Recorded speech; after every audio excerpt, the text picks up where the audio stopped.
Hey Dodger fans, on this edition of the 3 Up 3 Down podcast, we're going to talk about the Dodgers offense picking up the slack for the depleted pitching staff, Clayton Kershaw's injury, and the Dodgers winning the weekend series against the Diamondbacks on the strength of Max Muncy's 3-run walk-off home run. Welcome back to the 3 Up 3 Down podcast, a Dodgers Nation production. My name is Eric Elo. I'm your host for this 5-minute podcast. You can find me on Twitter and Instagram. That is at EEULAU. And please subscribe, rate, review to the Dodgers Nation YouTube page. We'd really appreciate it.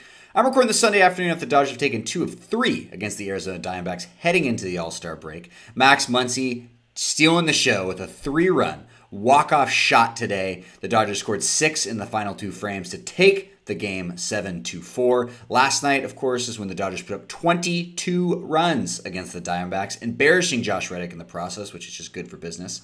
And Friday was the kind of a bullpen meltdown game, which gets us right into our first topic, and that is the offense picking up the slack for the next week or two as the Dodgers trying to figure things out for the rotation. And this team has been a pitching-first team for the last 4 or 5 years. For the last 5 years, the Dodgers have been first or second in team ERA. They've been top 5 in offense via run. I'm counting this by runs scored for the last 5 years. And the offense has been great. I'm not saying it hasn't been good and it's been all the pitching. That's not what I'm saying. What I'm telling you and what I'm confirming and what we all see is this is a pitching first team just based upon the talent level. Look, they had 7 legit starters to start this season, and then all hell broke loose. Obviously, the Trevor Bauer situation, that's hard to predict. Dustin May, Tommy John, hard to predict. And they always have contingencies, but they're going to have to figure out what they're going to do with this rotation. Clayton Kershaw now has been out with elbow inflammation. They essentially have Walker Buehler, Julio Urias, and Tony Gonsolin, who, as I said before, I think is a pretty damn good top of the rotation for a lot of teams in the NL, AL, whatever it is. But the offense, there's going to be some games when they're having to roll out. The Dodgers bullpen is going to have to roll out Jake Reed, Vicia, Edwin Ucita, unproven guys who have had some serious bumps in the road so far this year, and they've been given opportunities, and this offense has plenty of firepower to pick up the slack. There are going to be games where they're going to need to score 5, 6, 7 runs in the next week or two, where you're playing the Rockies at home and away, the Giants home and away, a little tougher against the Giants, obviously.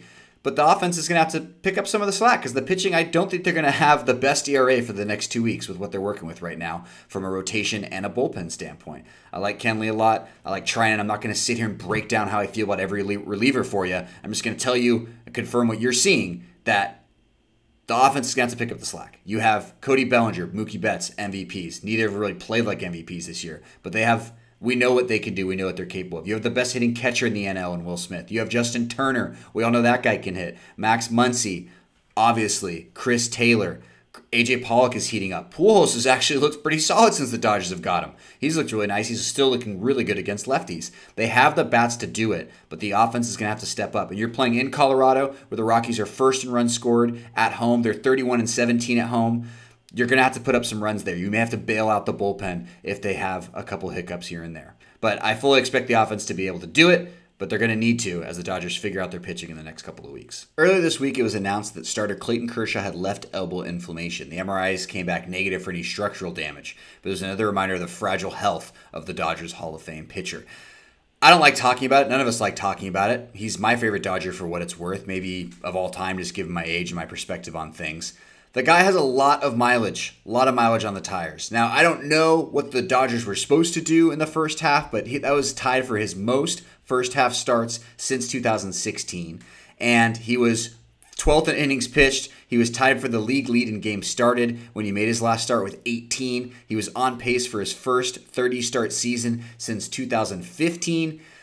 That's a lot to put on the guy. And look, they had to do the starts. I get it. They had no other option with where the rotation was, and they haven't been able to jockey guys around like they have in the past when they had, an extra starter. They had a Gonsolin or a May to filter in. But it's tough to see, and the Dodgers are going to have to be very creative with how they handle Clayton Kershaw's workload moving forward. I'm not a big believer in must-win games or must-win series in July in a 162-game season, but losing 2 or 3 against the Diamondbacks would have been a tough pill to swallow for the Dodgers heading to the All-Star break. Luckily, they have the walk-off win today. They have the gargantuan 22-1 win on Saturday night, and those types of wins are great to watch. It's Saturday night. You're with your boys or girls or girlfriend or whatever it is that you do. You're having some beers. It's a great time. I'm not being a wet blanket, but it's just one win. It only counts for one. You don't get to roll them over the next game. This ain't Singular Wireless. But Friday night was the eyebrow raiser. You have Four relievers give up 6 walks in the final three innings. The Dodgers hand it over at the end. They have 2 errors, and the offense isn't going. That is the type of stuff that has to stop for these Dodgers if they're going to just figure it out in the next couple weeks here with the rotation as thin as it is and even the bullpen. That's it. That's all I got. Thank you so much for watching. Please subscribe, rate, review to the Dodgers Nation YouTube channel. Check us out on DodgersNation.com. Check out the Blue Heaven podcast tomorrow, live and on Thursday. And make sure to check out everything Doug McCain's doing. DMAC on YouTube. He's doing some great stuff. Check that out too. Thank you, and I'll see you on the other side.